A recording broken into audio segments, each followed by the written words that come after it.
Welcome to the lecture on the course Descriptive Statistics with R, and welcome to the last lecture of the course. Yes, whenever the last lecture comes, this gives us happiness for the students and for the teachers also. So, we try to understand what are we going to do in this lecture.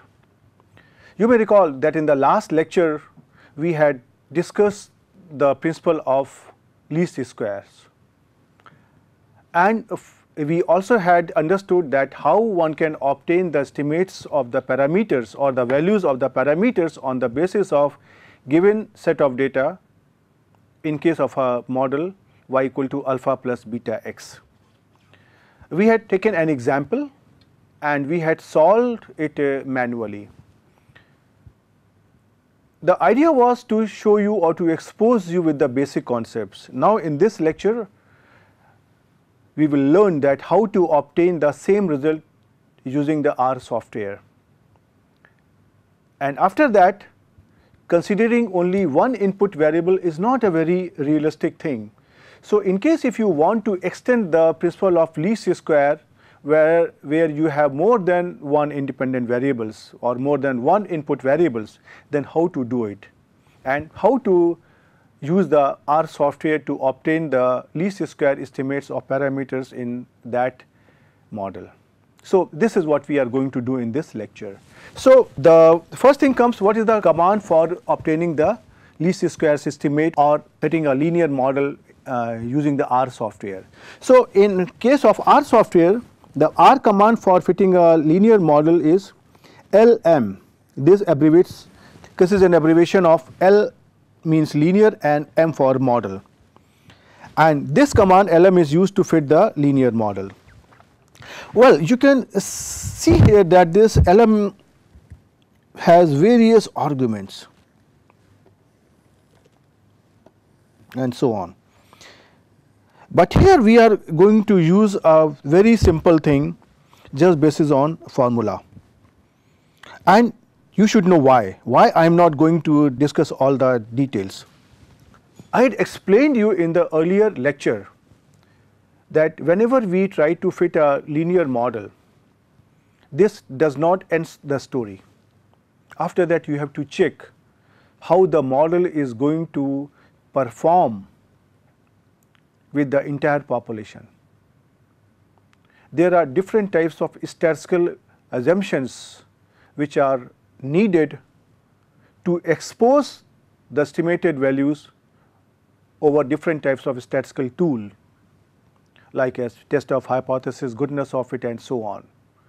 So, well, here I am not considering the course on linear regression analysis, but I am simply trying to use one of the methods for finding out the model which is used in the case of linear regression analysis.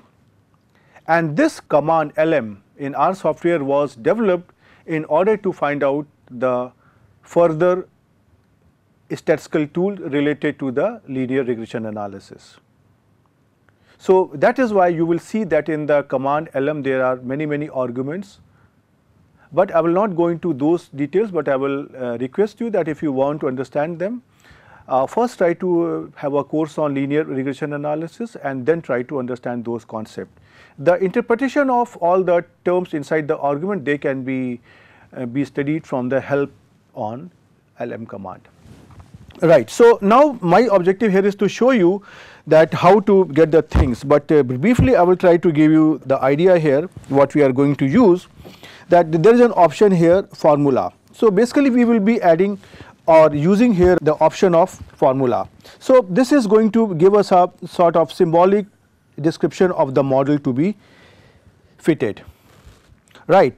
And what are the details of the model? They are given under separate specifications.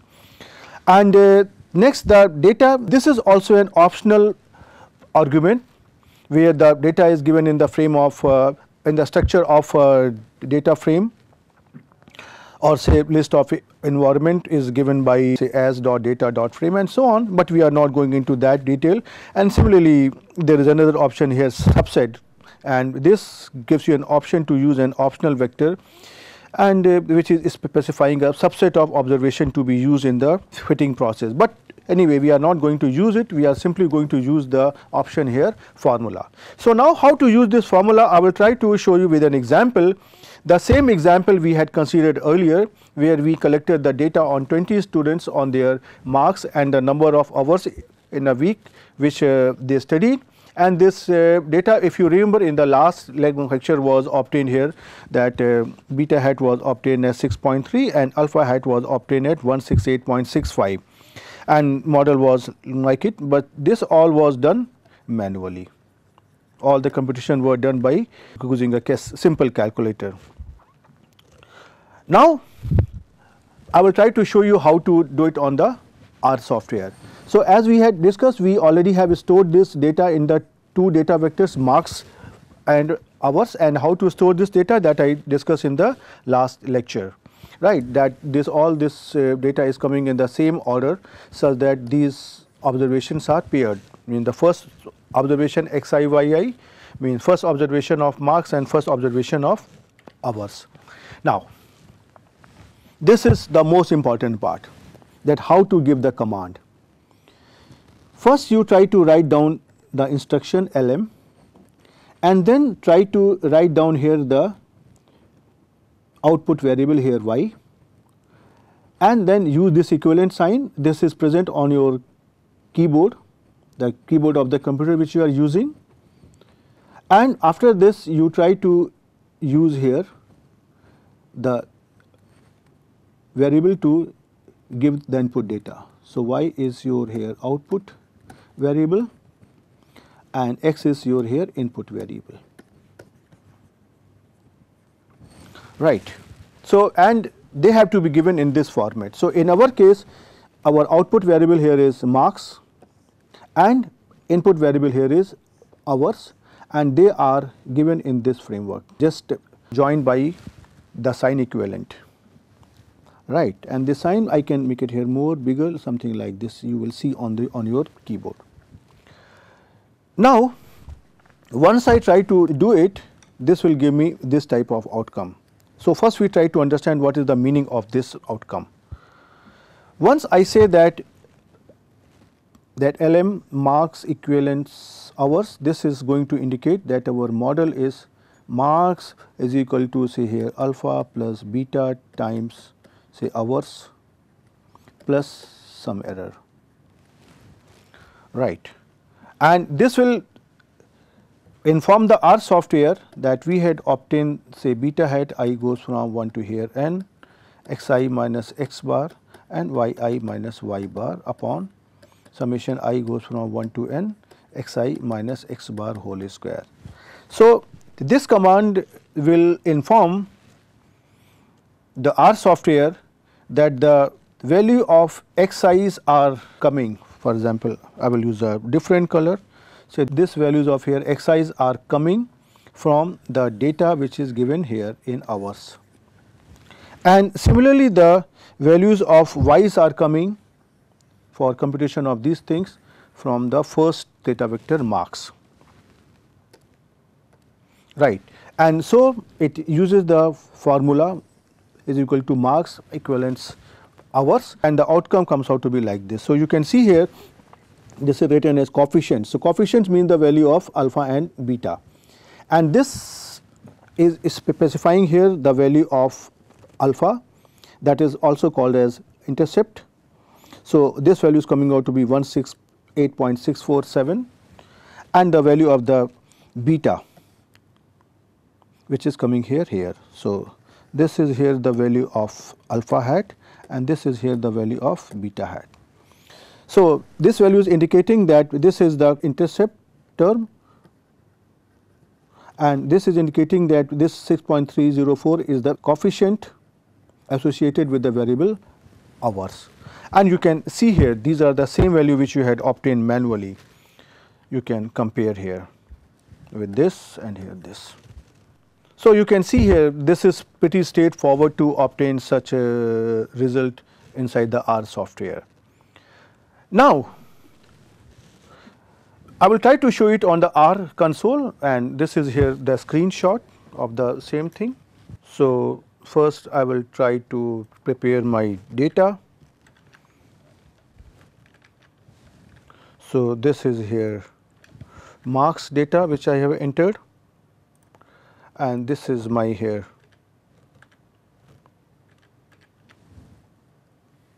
data on hours which is entered here. So, you can see here marks data is like this, hours data is like this, and now I am trying to find out here the model LM, say marks equivalence, say hours. So, you can see here that this is coming out to be like this, right. And here you have to be careful that how you are going to specify the value of x and y.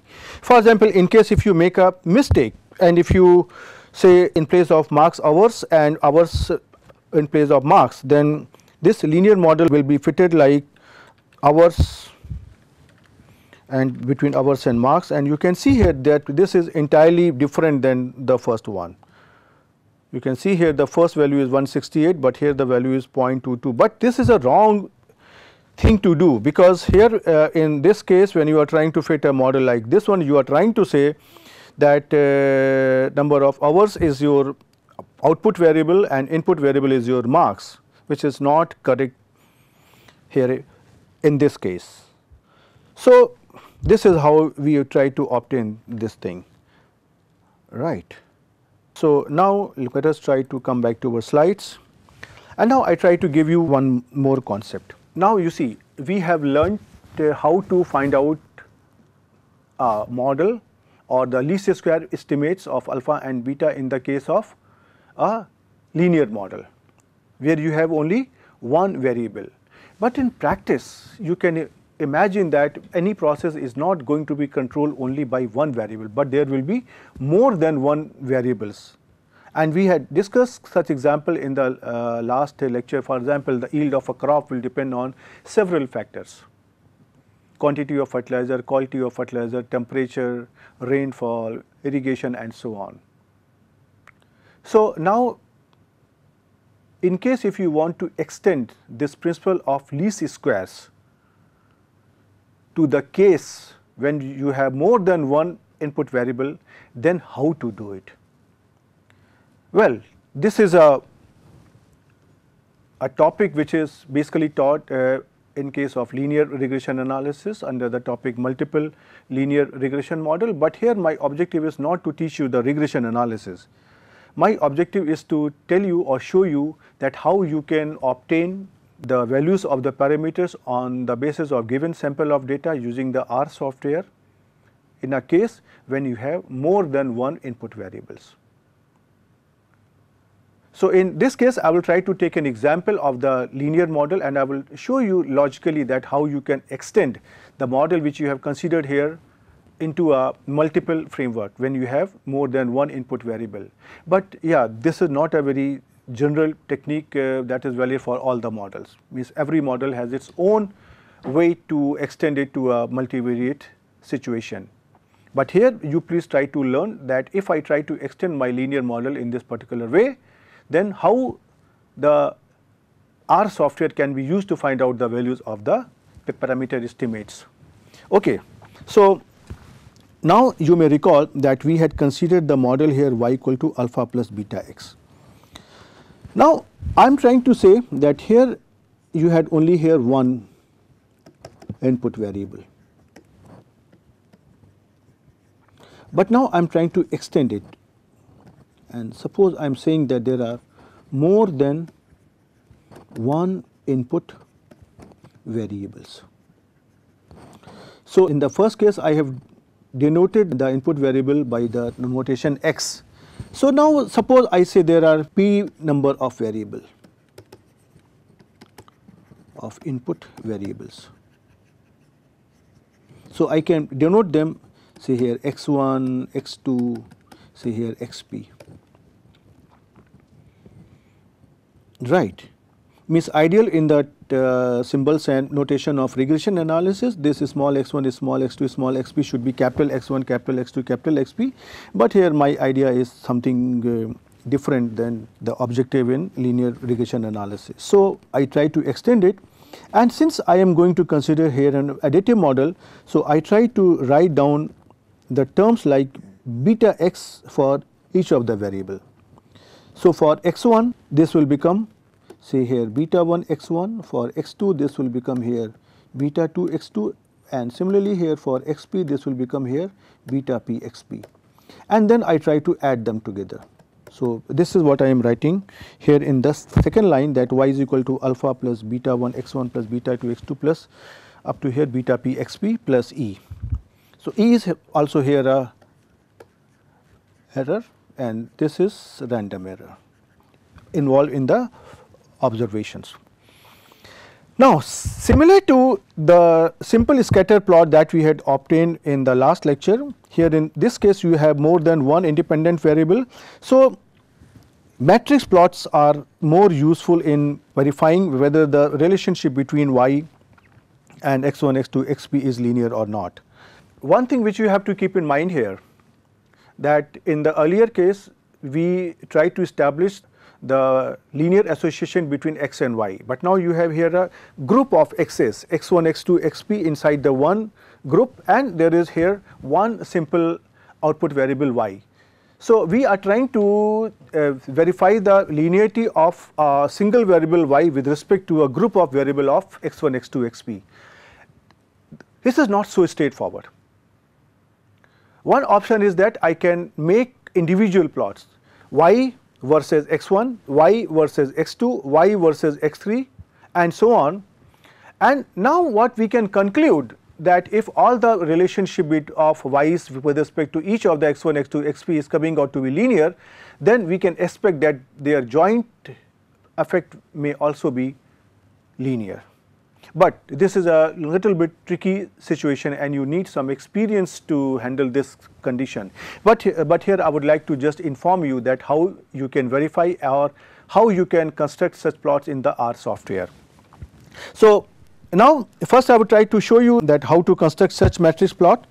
In this case, if you try to see how you are trying to obtain the observation, you are trying to conduct the experiment say n times, and for every experiment you will have an observation, like observation on the first variable, observation on the second variable, and observation on the pth input variable, and then here value of y. And if you remember earlier, it was simply here xi yi because there were only one variable. So, here the observations are going to be something 1 I, 2 I, n I and yi. So, this is going to represent the ith nth tuple of observations on say y and x, right. So, now we assume that each set of observation will satisfy this equation. So, we can write here for the first set of observation,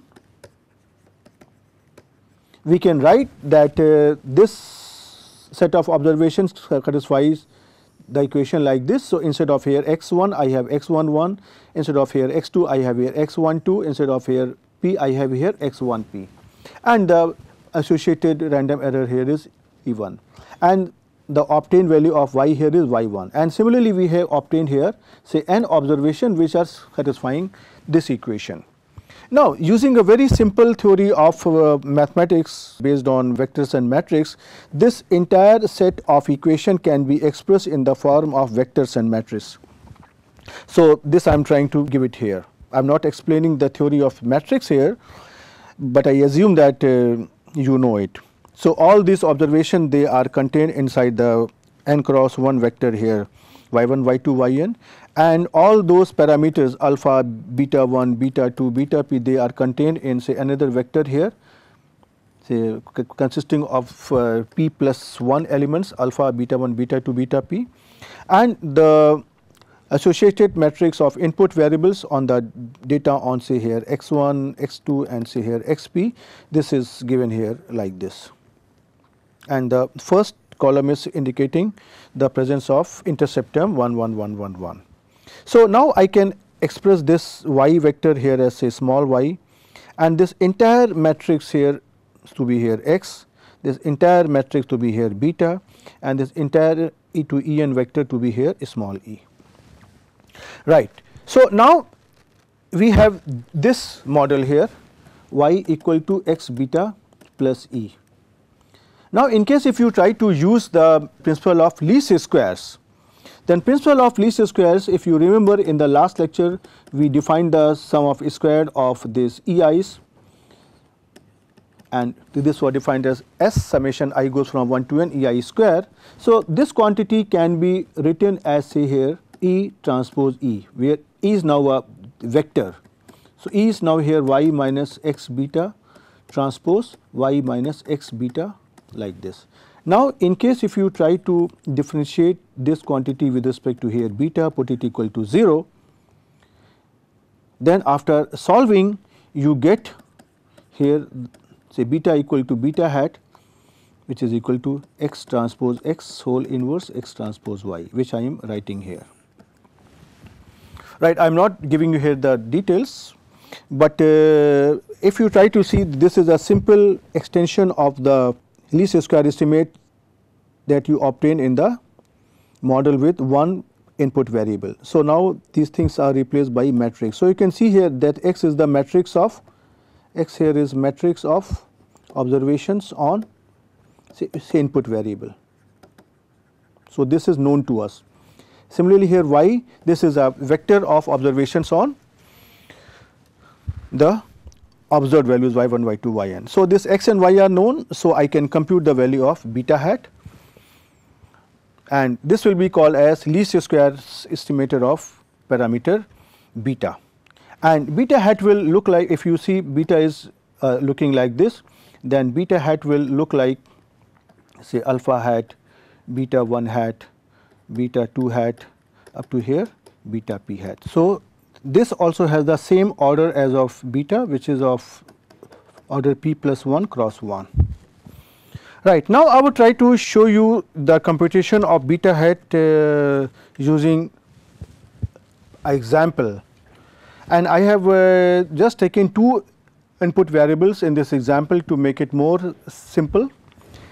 And in this example 25 observations have been collected on the time taken by a courier person in delivering the parcels. So, it is recorded that how much time the courier person takes in delivering the parcels, and obviously this time is going to be dependent that how many parcels are being delivered by this courier person, and also how much time the courier person has to travel. So, this number of parcels are going to be denoted by x1, and the distance travelled by the courier person is denoted as here say x2, and whatever the time is taken, that is denoted by here y. So, the interpretation of the data goes like that there is a courier person who has to deliver 7 parcels, and suppose the courier person travels 560 meters, and the total time in doing this job is 16.68 minutes. Similarly, there is another courier person who delivers 3 parcels, and person travels 220 meters, and person takes 11.5 minutes, and so on. So, this is how we have obtained this 25 set of data, and all this data on y, x1 and x2 has been stored inside the data vectors inside the R software, right, as we have done it many times in the past. So, essentially now we are going to fit here a model yi is equal to alpha plus beta 1 x1 I plus beta 2 x2 I plus ei, where all these observations are denoted by here I, and all observation will satisfy this model y equal to alpha plus beta 1 x1 plus beta 2 x2. So, all this data in the same order has been stored in 3 vectors: the time of delivery and del time, the number of parcel in parcel NO, they have been the parcel numbers, and the travelled distance inside the data vector whose name is the distance, right. So, once again I will explain you that this first observation correspond to the first observation of parcel number, and this correspond to the first observation in the distance, which is given here as a observation number here 1, right. So, this data is given over there. So, that we already had understood in the earlier example. Now, I would try to first show you that how to create a matrix plot, right. What is a matrix plot? You see, when we had an idea or when we had discussed the simple case where I had only one independent variable or one input variable and one output variable, then I can make a scatter plot, and a scatter plot will give us an idea that how the things are going to look like, whether there is a linear trend or a non-linear trend. But definitely when we have more than one input variables, then what we are looking between the joint effect of one variable y with respect to a group of variable x1, x2, xp. So, finding out such a curve is more difficult. So, what we try to do, we try to create the scatter plots pairwise between y and x1, y and x2, y and x3 and so on, and then what we interpret is that if all the relationship, that means the relationship of y with respect to each of the x1, x2, xp is linear, so we can expect that the joint effect or joint association between y and all x1, x2, xp is also expected to be linear. Well, you need some experience in interpreting such results, but here I would like to show you that how to create such matrix plot. Okay. So, the command for creating the matrix plot here is pairs, PAIRS, and inside the argument we try to give here the data vectors and with some more information, and another more general structure is say this pairs, and inside the argument we give the formula, just in the case of say linear models, say operator LM, and after that there are different options to be given, data, subset, NA action and so on. So, here you can see, here I have given the details here that x is trying to give us the coordinates of a point given as numeric columns of a matrix or a data frame, and similarly here formula, that this is the same thing what we discuss in the case of linear model. So, we have to write the formula as say with an equivalent signs given by the variables and separated by plus sign, right. So, each of this term will give a separate plot with respect to y, and then data is a data frame in which the data for the formula has to be used, right. Then there is an option here subset and data, exactly in the same way as we did in the case of linear model. So, I am not discussing it here.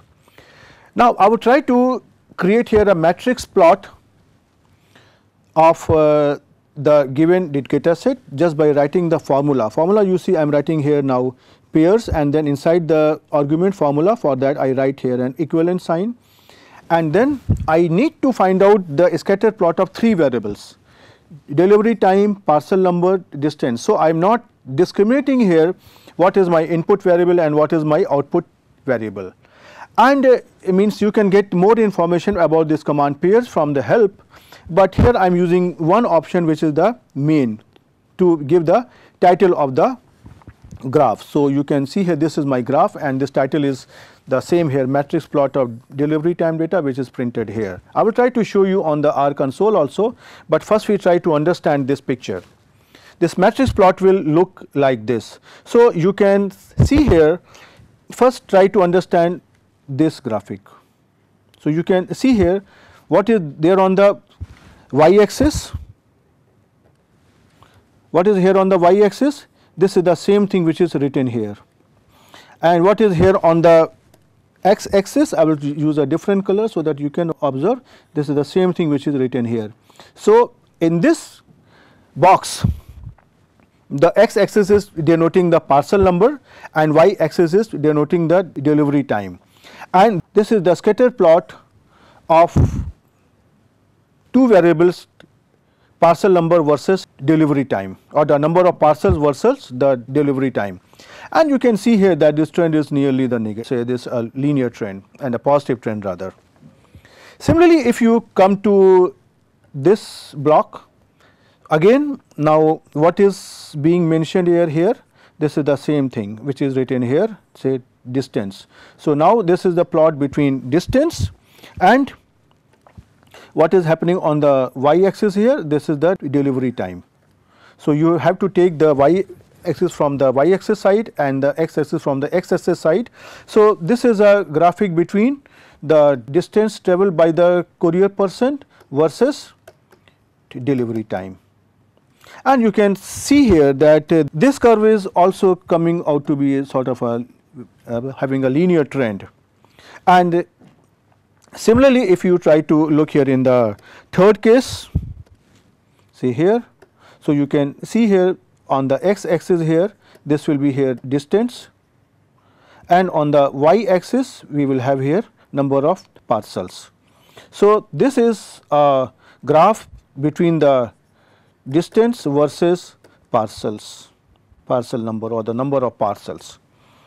And you can see here also the, if you try to look at the trend, this is again shows a nearly linear trend. And then if you observe direction of my pen, it is here this crossing this diagonally. Now, what I have shown you here is the plots in the upper diagonal in this side. Now, what is happening in the lower diagonal? This is the same thing. For example, these two will match, these two will match, and these two will match. So, usually we try to look in either in the upper diagonal or on the lower diagonals. So, they are going to give us the similar information. Okay, and yeah, means some of these blocks which I am indicating here by cross, these are not used. Why? Because this is a plot between, for example, in this case, this is a plot between, say here, delivery time versus delivery time, which has no meaning.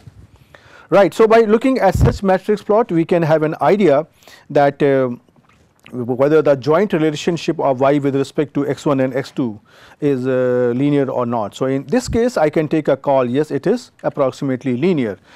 Well, in this case, I will try to show you one thing more, that since we are dealing here only with two variables, and I want to see the joint effect of y with respect to x1 and x2. So, there are three variables y, x1, x2. So, I can also take the help of this three-dimensional plots. And if you remember, we had discussed earlier a three-dimensional plot, which is by using the command Scatterplot 3D.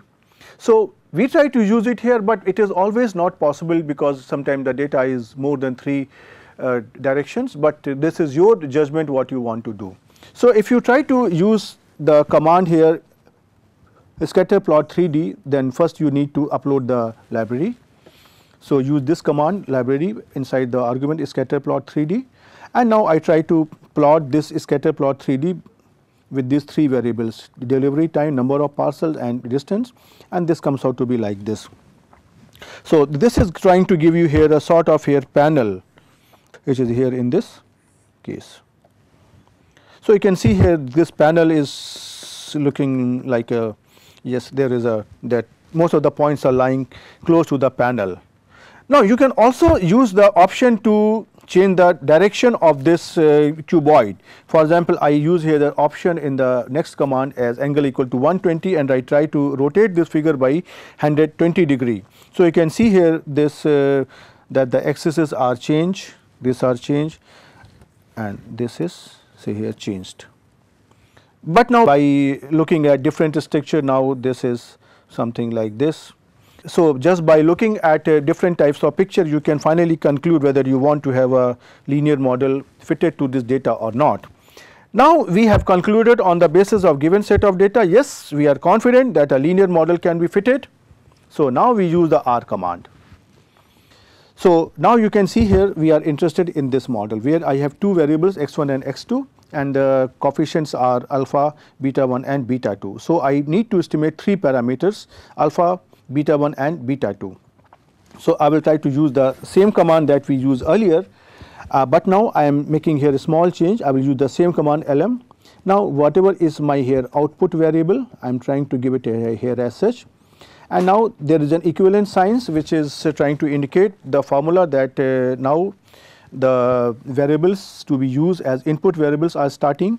So, now I am using here two variables named parcel number and distance.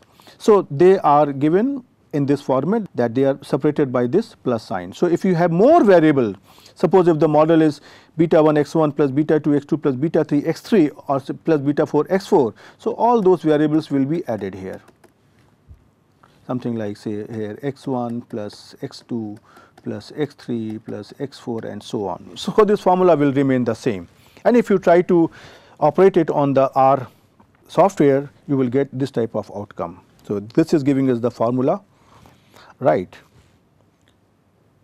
So, this is essentially writing that y is equal to something like beta 1 x1 and say here alpha plus beta 1 x1 plus beta 2 x2. And now this outcome has to be read like this, that these three values are giving us the values of coefficient associated with these values. So, 2.19579, it is the value of intercept term. 1.67803, this is the value of the coefficient associated with parcel number, which is here actually beta 1 hat, and this is the value of the coefficient associated with the variable distance. So, in our symbolic, this is the value of beta 2 hat, and yeah, this intercept term, this 2.19579, this is the value of alpha hat. So, my model becomes here del time, this is the delivery time, is equal to 2.196 plus 1.68 times parcel number or the number of parcel plus 0.013 times distance. So, you can see here now we have obtained a model with two variable or model with two input variable, and the same story you can continue with more than one variables. And I will try to show you these things on the R console also, and you can see here this is the screenshot what I am going to show you now. So, let me first try to create this data vector here. So, you can see here, and then similarly I try to create here the data vector on parcel number. It is here, and similarly I try to create the data on distance table like this. So, you can see here this is my data, del time is like here like this, parcel numbers, number of parcel, it is here like this, and distance here like this. Now, I first clear the screen so that you can now understand what is going to happen. So, I will first try to create here a 3-dimensional scatter plot, and for that you know that first you need to create here a copy this command here. So, you can see here what I am doing, that I try to copy and paste this command and you get here this type of plot. So, this is the same plot which I just explained you inside the slides, and now after this I try to obtain the scatter plot in 3 dimension. So, first I need to load the library here. So, I load the library of Scatterplot 3D. We already had installed this library earlier.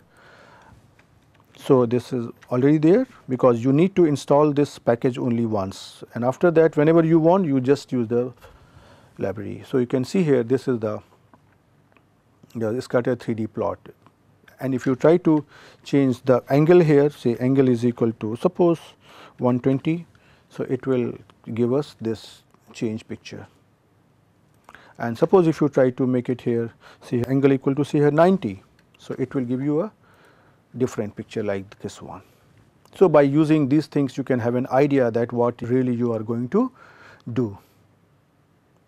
Okay, now next I try to fit here a linear model with this data set. Right, I close this pictures and I clear the screen by Control L, and I paste the command over here, and this gives me this command. So, you can see here these are the values of the coefficients that you have obtained.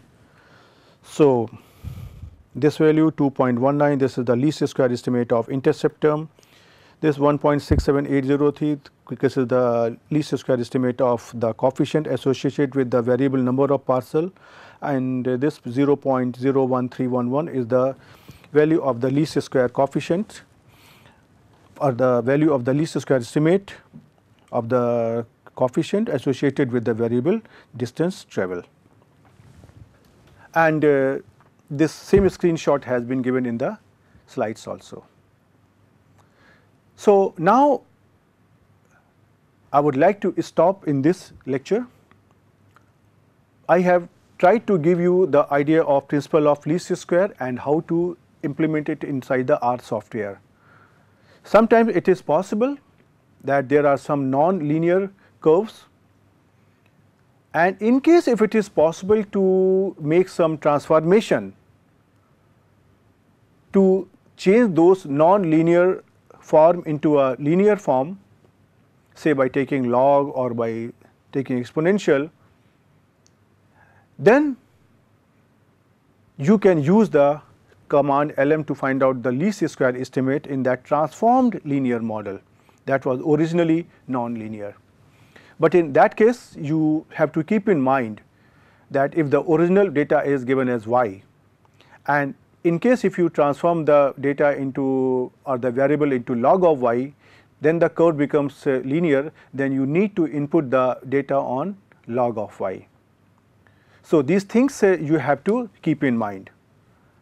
And using this technique, you can estimate the least square estimate very easily using the R software. But definitely you will need more things to learn if you want to use it further, and which is usually not possible for me to do in the same course. There is a entire course on the topic of linear regression analysis. But here now we've come to an end to this course, and this was the last lecture of this course. I hope you enjoyed it, you understood it. Well, I am saying that this is the end of the course, but practically for you this is the beginning of the new course. I have given you only the basic fundamentals. I have told you very basic things.